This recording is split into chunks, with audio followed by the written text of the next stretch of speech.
So hello viewers, आज का session बहुत शानदार होने वाला है जो कि उन बच्चों के लिए सबसे इम्पैक्टफुल होगा और हेल्पफुल होगा जो बच्चे ये सोच रहे हैं कि अब ट्वेल्थ हमने कर लिया, ट्वेल्थ का एग्जाम दे लिया, ट्वेल्थ के बाद हमको क्या करना चाहिए। अब बहुत सारे क्वेश्चंस उसके दिमाग में है कि एक बच्चा जो है ट्वेल्थ पास आउट करने के बाद अब वो आखिर अब ट्वेल्थ के बाद वो करेगा क्या, करियर गाइडेंस कैसी होनी चाहिए, उसको करियर में अपने आगे कैसे वो इम्प्रूव करे, कैसे आगे बढ़े, क्या उसके नीड के हिसाब से क्या उसको सही होगा, क्या कैसे वो करेगा। ये सब क्वेश्चंस उस बच्चे के दिमाग में होता है और साथ में उसके पेरेंट्स के भी। पेरेंट्स सोचते हैं कि बच्चे को हम मेडिकल फील्ड में ले आते हैं अगर वो बायो से किया है तो। पेरेंट्स सोचते हैं अगर वो मैथ से है तो उसको बीटेक कराते हैं या उसको इंजीनियरिंग फील्ड में ले आते हैं। क्या यही दो फील्ड है, इसके अलावा और फील्ड चूज कर सकते हैं? बहुत सारे बच्चों ने हमसे ये क्वेश्चन पूछा है। तो सो हेलो बियर्सियंस, myself Anand Jaiswal, founder and educator of virtual learning. हम लोग बात करने वाले हैं आज खतरनाक विषय जो बच्चों के हमेशा माइंड को कंफ्यूज करने वाला है, उस टॉपिक को क्लियर करने वाले हैं आज हम लोग इस सेशन में। तो अगर मैं बात करूं कि ट्वेल्थ हम पढ़ाने के बाद बच्चों को पढ़ाने के दौरान भी हम बताते हैं कि क्या क्या उनको चुनना चाहिए, कैसे करना चाहिए। तो सबसे पहले करियर जो है चुनने के लिए 3 सवाल बहुत मुख्य है। 3 सवाल मुख्य ये है कि आपका इंटरेस्ट किसमें है। आप जो बच्चे हैं, मैं बच्चे से पूछ रहा हूं, यहां पे गार्जियन की बात नहीं आती, यहां पे बात आती है बच्चे की। कि मैं बच्चे से बात कर रहा हूं कि बेटा आपका इंटरेस्ट किसमें है। क्या आपको कोडिंग करना है, क्या आपको टीचिंग की तरफ जाना है, या आपको क्रिएटिव या बिजनेस आइडियाज है। मतलब कि आपको लग रहा है कि आप इन सब चीजों में बेहतर हो और अपने आप को बेहतर ग्रो कर आगे सक्सेस कर ले जाओगे। क्या ये सब चीजें आपके लिए आपके इंटरेस्ट के अकॉर्डिंग है या इनमें से कोई एक है, तो आप वैसे चुन सकते हो। तो पहली बात तो सबसे पहले क्या आती है कि इंटरेस्ट क्या है। दूसरा, हम बात करते हैं हमेशा गार्जियन जो है वो आपके इंटरेस्ट को लेकर हमेशा परेशान रहते हैं कि क्या उसका डिमांड कब तक है। जैसे मैं बचपन में बहुत अच्छा क्रिकेट खेलता था, लेकिन इस बात को मैं अपने गार्जियन को जैसे बोला कि पापा मुझे क्रिकेट खेलनी है, तो उन्होंने देखा कि यार ये ट्वेल्थ तक तो कर लिया, अब ट्वेल्थ के बाद इसके क्रिकेट सीखने और टाइमिंग सब चीज में बहुत लंबा समय लग सकता है, तो दैट्स वाई वहां से उसको बैक खींचा गया। तो ये समझ में आनी चाहिए कि मार्केट डिमांड क्या है। तो मार्केट डिमांड 2026 के अकॉर्डिंग हमको देखना है कि क्या क्या स्किल्स जो होंगी वो वैल्यूएबल होंगी। तो पहला तो आपका कोर पॉइंट है कि इंटरेस्ट क्या है आपको। यहाँ पे बात बच्चे की आती है कि बच्चे को किस टॉपिक में, किस सेगमेंट में इंटरेस्ट है। फिर दूसरी बात आती है कि डिमांड क्या रहने वाला है, मार्केट का डिमांड क्या रहने वाला है। क्या वो जो बच्चा सीखा है या जो बच्चा कर रहा है वो आगे उसको अच्छा पेमेंट देगा, या उसको दिक्कत क्रिएट होंगी, या उसके अकॉर्डिंग और सीखना पड़ेगा। तो ध्यान रखो बच्चों, मैं एक चीज आपको बता रहा हूं कि जिस भी फील्ड में आप रहोगे, ग्रो करने के लिए हमेशा सीखते रहना पड़ेगा अकॉर्डिंग टू मार्केट डिमांड। तो ये दूसरी बात हो गई। और तीसरी बात, जो गार्जियन है वो सबसे पहले ये देखते हैं कि सैलरी कितनी होगी और ग्रोथ क्या होगा। इन शॉर्ट बच्चे भी यही सोचते हैं कि अगर मैं ये करूं तो मेरी सैलरी कितनी होगी और वो सैलरी कहां तक ग्रोथ करेगी। तो इन तीनों बातों को मद्देनजर रखते हुए हमने पीसीबी और पीसीएम तीनों सब्जेक्ट को रिलेटेड दोनों पैटर्न की, या दोनों हम बात करें कि जो बच्चे हैं फिजिक्स केमिस्ट्री बायोलॉजी जो ले रखे हैं, या फिजिक्स केमिस्ट्री मैथ जो ले रखे हैं, इन दोनों सेगमेंट में क्या क्या आप कर सकते हो उसके लिए हम बात करेंगे। तो सबसे हम पहले बात करें पीसीएम। जो बच्चे फिजिक्स केमिस्ट्री और मैथ ले रखे हैं उनके लिए सबसे पहला चुनाव यही होता है, अक्सर बच्चे चुनते हैं कि वो बीटेक करें। अब बीटेक में इस समय क्या चीज है, क्या चीज सबसे बेहतरीन चल रहा है। तो बीटेक में देखो, कंप्यूटर साइंस हमेशा आगे रहा है, और अब इंटीग्रेटेड उसमें एक एक दो दो चीजें आ गई हैं, जो एआई आ गई हैं, डाटा साइंस आ गया है और रोबोटिक्स आ गया है। तो ये सब चीजें अगर आप सीखते हो तो आने वाले फ्यूचर में जो मार्केट डिमांड है वो बेहतर रहेगा। दूसरी बात कि अब नए नए और पुराने में भी जो आर्किटेक्चर, उसके लिए डिमांड बढ़ रहा है, तो ये भी कर सकते हो। और एनडीए बेहतर ऑप्शन होता है उन बच्चों के लिए जिसका मैथ और इंटरेस्ट, मैंने कहा ना इंटरेस्ट, मैथ आपको इनमें पूरे में चाहिए, लेकिन इंटरेस्ट की बात आती है। ऑफलाइन बच्चे जो होते हैं कोचिंग में आते हैं, पूछते हैं सर हमको एनडीए करना है, लेकिन उसके लिए आपकी प्रिपरेशन भी अच्छी होनी चाहिए, प्रिपरेशन भी तगड़ी होनी चाहिए। अपने इंटरेस्ट के अकॉर्डिंग आप उसको फॉलो करते जाओ और उतनी ही मेहनत करते जाओ, जरूर हासिल हो जाएगा हर एक चीज। तो एनडीए कर सकते हो, और उससे अगर बिलो जा रहे हो तो बीसीए कर सकते हो। बीसीए एक अच्छा इस समय कोर पॉइंट पे है कि अगर बीसीए में अगर आपने बीसीए किया, और यहां पर जो अभी तो बीसीए इंटीग्रेटेड प्लान आ गया है कि जिसमें हम डाटा वाटा की कुछ इंक्लूडिंग करके है। मुझे थोड़ा सा इसमें चीजें कंफ्यूज है कि बीसीए में एक और चीज है।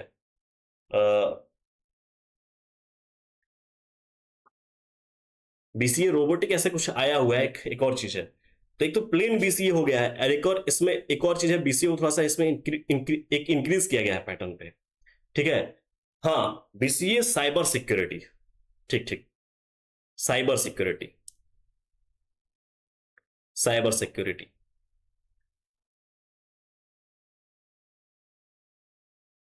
साइबर सिक्योरिटी को इसमें इंक्लूड किया गया बीसीए के। तो ये भी अगर बच्चा कर रहा है तो ये बेहतर आपका जो है सैलरी पैकेज, तो इनिशियल अगर मैं कहूं तो वही बीसीए के बाद बैचलर डिग्री पर 18 20 25 स्टार्ट होता है, और ये ग्रोथ होगा लाख तक पहुंच जाएगा। मंथली सैलरी आपके 1 लाख प्लस हो सकता है, आपके बेस्ड ऑन एक्सपीरियंस, और साथ में कि आप अपने स्किल्स को और कितना डेवलप करते जा रहे हो, ये चीज जरूरी होता है। और अदर डिप्लोमा डिग्री भी कर सकते हो। डिप्लोमा डिग्री भी बहुत इस समय बहुत डिमांड में है। जैसे आप जैसे आप पॉलिटेक्निक कर सकते हो।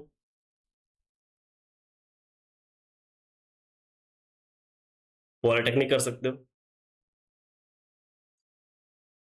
पॉलिटेक्निक कर सकते हो। आईटीआई कर सकते हो। तो ये दो जो है डिप्लोमा डिग्री आप कर सकते हो। अब बात आती है कि जो बच्चे पीसीबी में है, फिजिक्स केमिस्ट्री बायोलॉजी, अच्छा क्या ये जो पीसीएम लिए हैं ये बीएससी नहीं कर सकते? कर सकते हैं। अब बीएससी भी कर सकते हो, बीएससी मैथ, है ना। आगे आगे अपना मैथ से लेके चल सकते हो, या बीएससी ऑनर्स कर सकते हो, प्लेन बीएससी कर सकते हो, या बीएससी ऑनर्स कर सकते हो। ये भी आप कर सकते हो, बिल्कुल कर सकते हो। अब जो पीसीबी लिए हैं इनके लिए क्या है कि ये नीट कर सकते हैं अगर डॉक्टर प्रीफिक्स लेनी है तो। बीपीटी में भी डॉक्टर प्रीफिक्स आ जाता है। बीएमएलटी लैब टेक्नीशियन में आ जाता है। और यहां पर बीएससी नर्सिंग, जो काफी डिमांड है इस समय नर्सिंग स्टाफ की। और बीएससी डायटेटिक न्यूट्रिशन आप कर सकते हो, और इसकी डिमांड जो है न्यूट्रिशनल्स और आरडी के लिए होता है। ठीक है। और यहाँ पर बीएससी ऑनर्स भी कर सकते हैं आप, बी फार्मा भी कर सकते हैं, और अदर जो है इसमें भी डिप्लोमा डिग्रीज आप ले सकते हैं। Diploma degrees like D pharma, OT, DPT, DMLT and others आप इंक्लूडिंग है इसमें। तो ये चीजें आप कर सकते हो। अब इसमें से जो आपको करना है मुझे कमेंट कर बताइएगा कि सर मुझे ये करना है। ठीक है। अब देखो यहां पर बीए, अब जो फिजिक्स केमिस्ट्री बायोलॉजी लिए थे या फिजिक्स केमिस्ट्री मैथ लिए थे, अगर उनका आर्ट और ह्यूमैनिटीज में अगर उनका इंटरेस्ट है तो वो बीए एलएलबी कर सकते हैं, जो कि 5 ईयर इंटीग्रेटेड प्लान होता है ये। और आप फैशन डिजाइनिंग कर सकते हो, इंटीरियर डिजाइनिंग कर सकते हो, और आप गवर्नमेंट एग्जाम की तरफ जा सकते हो। गवर्नमेंट एग्जाम लाइक जो भी आपने सोच रखा है, यूपीएससी या यूपीएसआई जो भी है, आप उसकी तरफ जा सकते हो। यूपी इसलिए मैं बोल रहा हूँ कि आप यूपी के अंतर्गत में मैं ये बात कर रहा हूँ, आप कहीं भी जो है पीसीएस रैंक, एसआई, है ना, जीडी जो भी है, एसएससी जीडी, ये सब कर सकते हो। आप गवर्नमेंट एग्जाम की तैयारी कर सकते हो। अच्छा, हाई सैलरी और स्किल बेस की अगर बात करूं मैं, तो हाई सैलरी किस में ज्यादा है? तो इस समय सबसे ज्यादा है डिजिटल मार्केटिंग में, लेकिन इसमें रिस्क भी है। डिजिटल मार्केटिंग जो पहले जो थंबनेल या एसईओ जो कर रहे थे लोग, अब उनके लिए खतरा हो चुका है। क्यों? क्योंकि ये एआई कर रहा है। लेकिन अभी भी इस एआई से बहुत ज्यादा तरीके से बेहतर नहीं हो पा रहा है। यहां पर जो है अगर बात करें तो टीम मेंबर्स की नीड होती है। बड़े कंपनीज में एआई पूरा नहीं कर पाता है। तो डिजिटल मार्केटिंग में जैसे वेबसाइट रन करना है, वेबसाइट पे बैकएंड पे वर्क करना है, या वेबसाइट डिजाइन करनी है, ठीक है ना, एसईओ करना है, कंटेंट राइटिंग करनी है, ये सब डिजिटल मार्केटिंग में आता है। जैसे एड रन कराना होता है, ये सब चीजें। तो एआई पूरे तरीके से नहीं अभी इस पर डेवलप है, लेकिन आप कर सकते हो अगर आप इसकी रिसेंटली पैकेज अच्छी उठानी है तो इस पे अच्छी पैकेज है। ठीक है। कंटेंट क्रिएटर भी आप बन सकते हो अगर आपका मन है कि आप किसी फील्ड में अच्छा जो है कर सकते हो, तो उस फील्ड को चुनो और कंटेंट का जो है क्रिएशन चालू कर सकते हैं आप।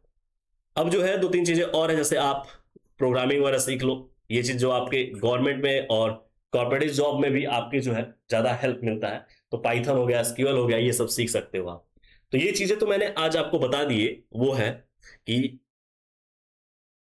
पीसीबी और पीसीएम दोनों की मैंने बात कर लिया। लेकिन यहां पर दो तीन चीजें और है कि सर इस समय किसका किसका फॉर्म आया हुआ है, कौन कौन सा फॉर्म हम भर सकते हैं। तो देखो, अगर मैं बात करूं तो अभी मैं पीसीबी की बात कर रहा हूं। अभी मैं किसकी बात कर रहा हूं? उन बच्चों की जो पीसीबी लिए हुए, इनके लिए एक फॉर्म बचा हुआ है, नीट। ठीक है। और नीट जो है, इसका लास्ट डेट ऑफ फॉर्म का जो है, अप्लीकेबल फॉर्म का डेट है 8 मार्च। तो आप इसको भर सकते हैं 8 मार्च। और इसके बाद जो आएगा वो है जो एक और रिसेंटली चल रहा है, जेकअप। जेकअप जेकअप अब इस जेकअप में क्या है, तो आप इसमें दोनों है कि पॉलिटेक्निक भी कर सकते हैं मैथ वाले, और जो डी फार्मा है वो भी कर सकते हैं।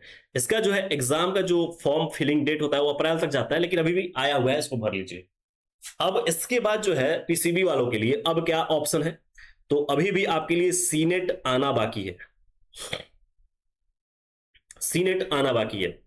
अब सीनेट जो है, ये सीनेट आपको क्या क्या एग्जाम देगा? आपको बीएससी नर्सिंग दे देगा। तो ये एबीबीएमयू से कनेक्टेड है, मतलब एबीबीएमयू से ये होता है, लखनऊ से। तो सीनेट का कई बच्चे बोल रहे थे कि एबीबीएमयू का फॉर्म आया है कि नहीं सर। तो अभी सीनेट का फॉर्म नहीं आया है, आएगा जल्दी। अच्छा, इसके बाद क्या आता है, इसी में आता है सीनेट से, तो यूपी सीनेट आता है, एक आता है यूपी गेट। UP GATE. अब यूपी गेट का मतलब क्या है, इसमें जीएनएम और एएनएम है। क्या है इसमें? जीएनएम और एएनएम। जो बच्चे या बच्चियां जो हैं जीएनएम और एएनएम करना चाहते हैं, वो यूपी गेट का फॉर्म डाल देंगे। पिछले साल हुआ था, एक बार रद्द हो गया था, ठीक ना। और यूपी गेट के बाद एक और यहां से सीनेट, इसी जो है एबीएमयू जो कराती है, उसका एक और है एग्जाम, वो है यूपी पेट। यूपी पेट पैरामेडिकल एंट्रेंस टेस्ट। अब इस पैरामेडिकल में आपको क्या क्या मिल जाएगा, तो आपको मिल जाएगा जैसे ओटी हो गया, और एक्सरे, रेडियोलॉजी, रेडियोलॉजी जो भी है, ये सब इसमें आपको मिल जाएंगे कोर्सेस, ठीक ना। तो ये आप यहां से कर सकते हैं। तो अभी सीनेट का फॉर्म आना बाकी है। जेकैप का चल रहा है, अप्रैल तक चलेगा। देखो, मैं जो जो चीजों की चल रही है उनकी बता दूं मैं, कि नीट का फॉर्म जो बच्चे भरना चाहते हैं वो 8 मार्च तक इसका last exam form filling date है। उसके बाद इसको फिल नहीं कर सकते इस साल। और जेकअप का जो है अभी चल रहा है, ये अप्रैल तक जाता है ऐसे खींच के, लेकिन मैं कह रहा हूं कि भर लो। भर लो, अगर अगर आप मेरी बातें मान रहे हो तो जेकअप भर लो। जेकअप में क्या भरोगे, किसके लिए? बायो से हो तो डिफार्मा के लिए भर लो, डिफार्मा के लिए भर लो। और यदि मैथ से हो तो पॉलिटेक्निक के लिए भर लो।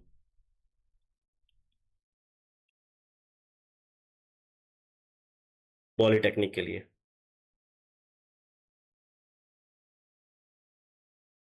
ठीक है। अब यहां पर जो है जेकब आपने भर लिया, फिर सीनेट का वेट कर लो। सीनेट में बीएससी नर्सिंग यदि आप करना चाहते हो तो बीएससी नर्सिंग के लिए आप भर देना। और यूपी गेट। अच्छा, एक और चीज बच्चे जो कहते हैं, कुछ बच्चों का ये भी था कि सर क्या हम प्राइवेट ले सकते हैं। देखो, प्राइवेटली आप अगर फॉर्म फिल करके काउंसलिंग के थ्रू जाते हो तो गवर्नमेंट मान्य करती है, अदरवाइज स्कॉलरशिप नहीं मिलेगा। आगे चल के ये भी हो सकता है कि आपका जो है रिजल्ट मान्य हो या ना हो, ये बहुत क्लियरेंस नहीं है। जब आप गवर्नमेंट के स्कॉलरशिप में नहीं आ रहे तो हो सकता है मे बी हो। मैं यहाँ पे कोई मिसकंसेप्शन नहीं दे रहा हूँ, बस एक चीज बता रहा हूँ कि आप फॉर्म फिल करके ही जो है आप एग्जाम दीजिएगा। ऐसा ना हो कि विदाउट आप फॉर्म फिल किए आप प्राइवेट कॉलेज की तरफ जा रहे हैं और डायरेक्ट एडमिशन ले रहे हैं, तो वहां पे आप फंस सकते हैं। तो इससे बचिएगा। तो जो भी आप जिस भी कोर्स में आप एडमिशन लेना चाहते हैं तो उसका फॉर्म भरिए, फिर आप काउंसलिंग कराइए। गवर्नमेंट कॉलेज मिल रहा है तो ठीक, नहीं तो आप उसी काउंसलिंग बेस पे आप प्राइवेट कॉलेज उठा सकते हैं। तो ये आपको मैं क्लियर कर दे रहा हूं। अब रही बात कि जो एक और है, बच्चे हमेशा पूछते हैं कि सर अगर मान लो हमको टीचर बनना हो तो क्या करें, तो एनसेट कर लो। मैं आपको बता दे रहा हूं एनसेट। अब ये एनसेट में क्या है कि पहले क्या होता था कि ट्वेल्थ आपने किया और ट्वेल्थ के बाद आप कोई ग्रेजुएशन करते थे, ग्रेजुएशन करते थे। अब इस ग्रेजुएशन के बाद आप बीएड करते थे। आप इस ग्रेजुएशन के बाद आप बीएड करते थे। अब यहां पर क्या है कि आपको ग्रेजुएशन के बाद बीएड नहीं करना है, यहां पर ट्वेल्थ में ये इंटीग्रेटेड कोर्स है कि सीधे आपको बीएड तक ले जाएगा। अब यहां पर आपको 3 और ये 2 5 ईयर लगते थे, लेकिन यहां पर 1 साल को कम कर दिया गया है। ये नया जो पैटर्न है न्यू एजुकेशन पॉलिसी में के अंतर्गत इसको लाया गया है, और यहां पर एनसेट आप देके इस 5 ईयर को कम करके 4 ईयर में कन्वर्ट कर सकते हो। और यहां पर आप जो भी ग्रेजुएशन आप कर रहे हो, जैसे मान लो आप बीएससी चुनोगे, बच्चे जो बीए करना चाहते हैं वो बीए चुन लेंगे, ठीक है। और साथ में आपका इंटीग्रेटेड जो है कोर्स किसका है, बीएड का भी है। तो आप सीधे आप यहां से कि ट्वेल्थ आपने किया, एनसेट का आपने फॉर्म डाल दिया, और एनसेट का फॉर्म जो है ये इंटीग्रेटेड डिग्री है, ग्रेजुएशन प्लस बीएड की। और इसका फॉर्म का जो डेट है, ये डेट आपको मैं दे दूं कि फॉर्म फिलिंग का लास्ट डेट जो है, फॉर्म फिलिंग का लास्ट डेट ये है कि 10 मार्च। 10 मार्च 10 मार्च के बाद ये आप फॉर्म फिल नहीं कर पाओगे, लास्ट डेट है 10 मार्च। सर इसका एग्जाम कब होता है? तो इसका एग्जाम अप्रैल में होता है। तो इसका एग्जाम किस में होगा? अप्रैल में, ठीक है। तो ये एक एक्सटर्नल जो आपको मैं एक इंक्लूडिंग जो है आपको बता दिया हूं कि एनसेट आप कर सकते हो अगर आपको टीचिंग लाइन में आना है। तो मतलब एक टीचर्स की आप सोच रहे हो कि आप एक टीचर बनना चाहते हो, तो ट्वेल्थ के बाद आप ग्रेजुएशन फिर बीएड के तरफ ना जाके आप सीधे एनसेट का एग्जाम दो और अपना फिल करना कि आप बीएससी डोमेन आपका सब्जेक्ट आ जाएगा। डोमेन सब्जेक्ट में होगा कि आप फिजिक्स केमिस्ट्री बायोलॉजी ले रहे हो या फिजिक्स केमिस्ट्री मैथ ले रहे हो, उसी बेस क्वेश्चन पूछे जाएंगे। कॉम्पिटेटिव एग्जाम होगा, इस कॉम्पिटेटिव एग्जाम में आप क्लियर करते हो तो आपको एनसेट का कॉलेज, आप जो भी एनसेट के अंदर कॉलेज है वो आपको एनआईटी और आईआईटीज दोनों भी हैं, उनको मिले, वो आपको मिल जाएंगी और आप ले सकते हो। आप अपने यहाँ पे क्वालिफिकेशन को और इंप्रूव कर सकते हो एनसेट से। और इसका फिलिंग लास्ट डेट है 10 मार्च, ठीक है। तो वही अगर मैं इसकी फी की बात करूं तो फी जो है ओबीसी और जनरल की फीस वही है 1200 या 1500 के नियर अबाउट है। एससी एसटी के लिए 650 होता है। तो ठीक है, सब अपने अपने अकॉर्डिंग सब सही है। आप जो है जैसा भी आपको जो समझ में है, आज के सेशन में आपको ये समझ में आ गया होगा कि आपको करना क्या है, उसके अकॉर्डिंग फॉर्म फिल कर लीजिएगा। मुझे कमेंट में बता दीजिएगा कि आप कौन सा फॉर्म भर रहे हो और आपको ये सेशन कैसा लगा, कितना आपको इसमें इंफॉर्मेटिव लगा और क्या पहले से आप जानते थे, ये भी आप चाहो तो मेंशन कर सकते हो बाकी के लिए। So thank you.